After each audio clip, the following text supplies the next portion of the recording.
नमस्ते, स्वागत है आपका विजय लक्ष्य रसोई में। कार्तिक महीने के शुरू होते ही त्योहारों की झड़ी लग जाती है। कार्तिक के महीने की शुरुआत कार्तिक पूर्णिमा से होती है, जिसको हम कतकी पूनो भी कहते हैं।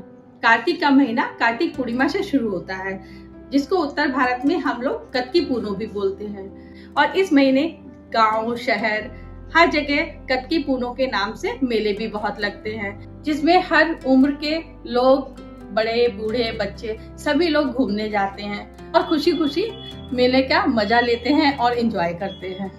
इसी महीने सबसे बड़ा त्योहार दीपावली भी आता है, जो पूरे भारत में बहुत धूमधाम से मनाते हैं। दिवाली से पहले धनतेरस आता है, छोटी दिवाली, बड़ी दिवाली, अन्नकूट और भाई दूज का त्योहार आता है। त्योहारों की शुरुआत धनतेरस से होती है।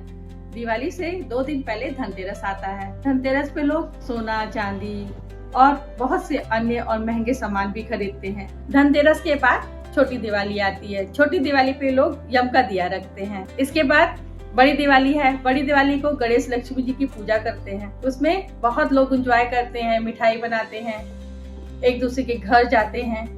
हमारे यहाँ एक मान्यता है कि इस दिन जिमीकन जरूर बनाया जाता है, जो लोग बड़े शौक से खाते हैं। कुछ लोग को पसंद नहीं है, लेकिन त्योहार है इसलिए खाना ही पड़ता है। लेकिन जिमीकन खाने के फायदे भी बहुत हैं। इसको खाने से सूजन कम होती है, ये हमारी इम्यूनिटी को बूस्ट करता है, ये हमारी आंखों की रोशनी को भी बढ़ाता है और ये हमारे शरीर को डिटॉक्स भी करता है। इसमें आयरन और फास्फोरस की मात्रा भी अधिक होती है, जो हमारे शरीर की सूजन को खत्म करती है।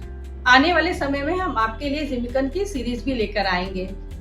दीपावली के दूसरे दिन अन्नकूट की पूजा होती है। अन्नकूट पे नए अनाज का भोग अन्नकूट भगवान को लगाया जाता है।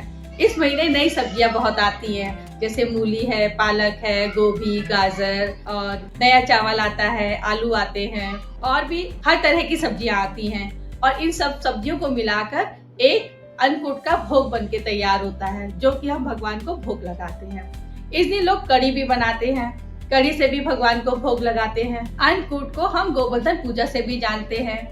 इस दिन लोग गोबर से भगवान की पूजा भी करते हैं। गोवर्धन पूजा मनाने का ब्रज में एक मान्यता है, जिसमें भगवान श्री कृष्ण की कहानी कही गई है, जिसे हम आज आपको बताएंगे। बहुत समय पहले लोग इंद्रदेव की पूजा करते थे ताकि वर्षा होती रहे। भगवान श्री कृष्ण ने ब्रज के लोगों को बताया कि हमारी जीवन रेखा तो गोवर्धन पर्वत है, वहाँ से हमें जल, अन्न, चारा, अनाज, सब्जियां ये सब मिलती हैं। ब्रजवासियों ने इंद्र की पूजा छोड़कर गोवर्धन पर्वत की पूजा शुरू कर दी। इससे इंद्र देवता नाराज हो गए। इंद्र देवता ने पूरे ब्रज में बहुत भयंकर पानी बरसाया, जिससे लोग त्राही त्राही करने लगे। सब लोग मिलके भगवान श्री कृष्ण को याद करने लगे। इसके बाद भगवान श्री कृष्ण आए, उन्होंने ब्रजवासियों की बातें सुनी और इसके बाद अपनी छोटी उंगली से गोवर्धन पर्वत को उठा लिया और सारे ब्रजवासी, जितने भी जानवर थे, पक्षी थे, सब उस पर्वत के नीचे आ गए और भगवान श्री कृष्ण ने सब लोगों को उस भयंकर वर्षा से बचा लिया।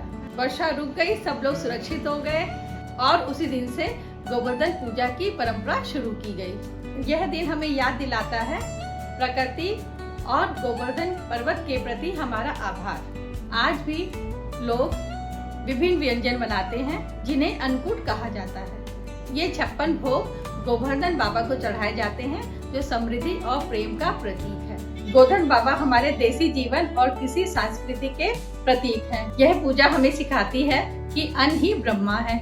नए अनाज से अन्नकूट की पूजा करना हमारी धरती माँ और अन्नकूट को प्रणाम करने जैसा है। अन्नकूट के इस पावन दिन गोवर्धन बाबा सबके घर में सुख, समृद्धि, शांति और धन की वर्षा करें। अन्नकूट के दूसरे दिन आता है भाई दूज। इस दिन बहनें अपने भाइयों को घर बुलाकर टीका करती हैं और उनको मिठाइयाँ देती हैं। भाई अपनी बहनों को उपहार में रुपए, पैसे, कपड़े, जो उनकी इच्छा है वो उनको देते हैं। अगर आपको ये वीडियो पसंद आया है तो लाइक करें, शेयर करें और बताएं कि आपके घर में अन्नकूट में क्या क्या बनता है। जय गोवर्धन बाबा।